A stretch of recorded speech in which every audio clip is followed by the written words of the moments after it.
C'est une des idées reçues les plus diffusées dans le monde juif. Bien souvent, on raconte que les femmes ne peuvent pas toucher la Torah parce qu'elles pourraient être en période menstruelle et que leur état risquerait alors de contaminer ou de rendre impur le rouleau de la Torah. Cette idée, si souvent invoquée, n'a en réalité pas de base légale du point de vue de la halacha.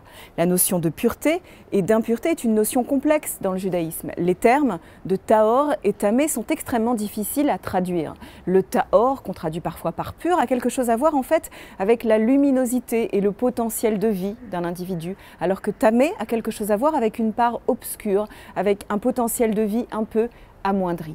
Pour répondre à cette question, pshat, la femme peut-elle toucher la Torah à n'importe quelle période de son cycle? La réponse est oui, car il existe dans la halacha un principe ainsi défini. En divrei Torah mekablim tuma. Il est impossible pour les paroles de la Torah d'être rendues impures. Il n'y a pas de contamination possible que créerait le contact entre une personne dans un état dit d'impureté et le rouleau de la Torah. Cette idée est un mythe qui a malheureusement la peau dure et est très souvent mis en avant chez certains qui tentent de garder les femmes éloignées du texte. Pshat.